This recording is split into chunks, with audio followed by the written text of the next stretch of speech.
Sandrex.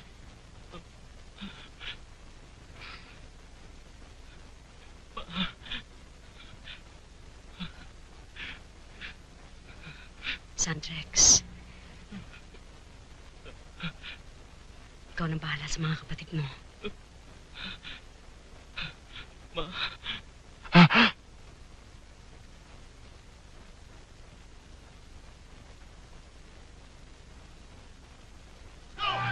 Let's go! Let's go! Let's go!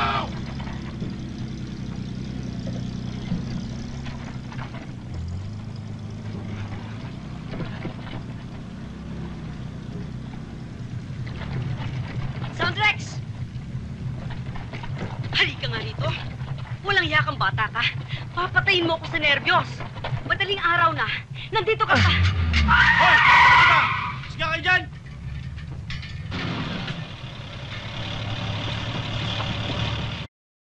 Ha?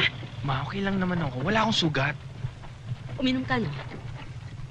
Konti. Nagkatuhan lang naman ho ang barkada. Konti! Nangangamoy alak ka. At nasa labas ka pa ganitong oras na. Ang gulo-gulo pa. Ma, okay lang naman ako eh. Sandrex, ano bang ginagawa mo sa buhay mo, ha? Ma... Sabi ni na Gilbert, bumababa daw ang mga grado mo. Lagi ka daw sa barkada. Hindi na ho ako bata. Pabayaan niyo na ako. Pabayaan? Sinisira mong kinabukasan mo. Ma, pinapabayaan niyo rin naman kami ah. Mag-iingat ka ng pagsasalita mo sa akin, Sandrex. Sasapukin ko yung bunganga mo. Ba't niyo hinahayaan ng papakay Tita Neneng? Sabi niyo kung may problema, harapin niyo. Ba't alis kayo ng alis? Akala niyo ba gusto namin ng pasalubong niyo mula sa ibang bansa? Ma, hindi. Mas gusto namin na nandito kayo. Sandrex, hindi ko na kaya dito sa Pilipinas. Ma, Parang nawala ng pamilya ko rito. Ma, hindi totoo yun. Andito kami. Tutulungan ka namin gaya ng dati. Hindi na gaya ng dati. Hindi na pwedeng bumalik ang dati.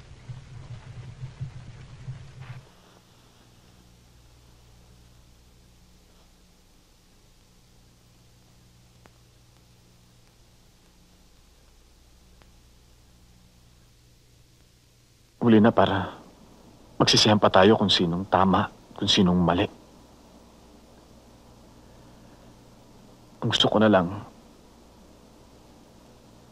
mailigtas ang pagsasama natin.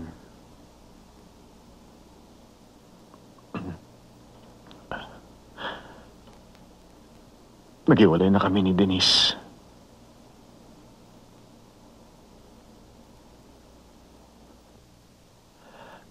Tama ka nun. Mahalaga sa akin ang lugar na ito. Mga ginagawa noon ng papa ko dito. Itong buhay ko.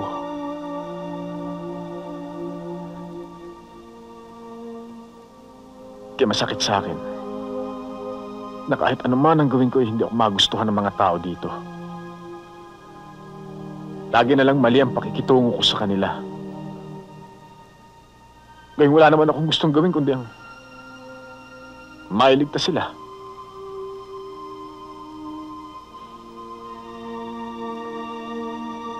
Ikaw, mahalaga ka rin sa akin.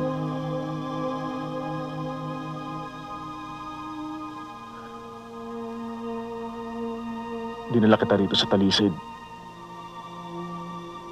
dahil naririto ang lahat ng mahal ko.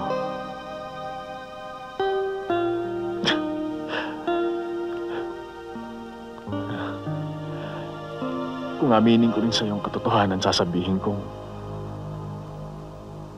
ako man ay tulad rin ng mga tao rito. Maski na manganib ang buhay ko,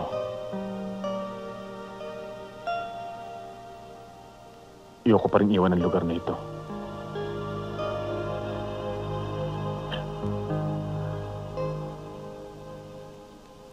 Dahil naririto ang dugo at puso ko.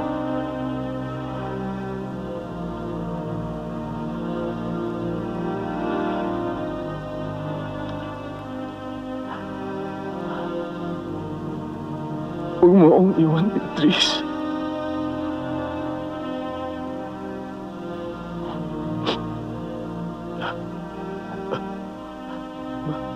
Bakit?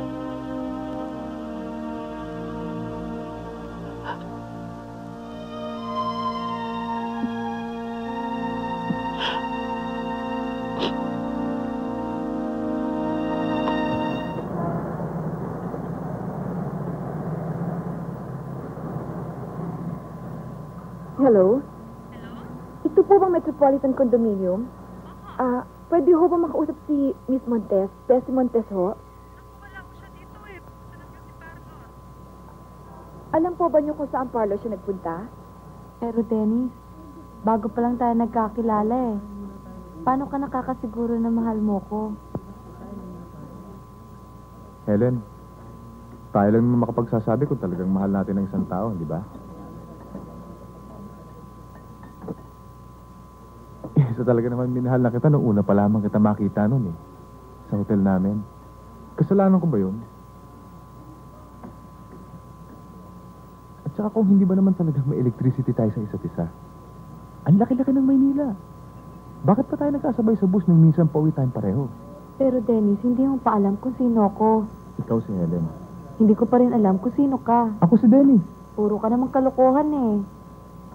Hindi, talaga Helen. Puwera Steve. Ngayon ko lang naramdaman to sa buong buhay ko. Yung mukha mo kasi, parang Betamax sa utak ko. Rewind ang rewind tuwing mauubos yung tape.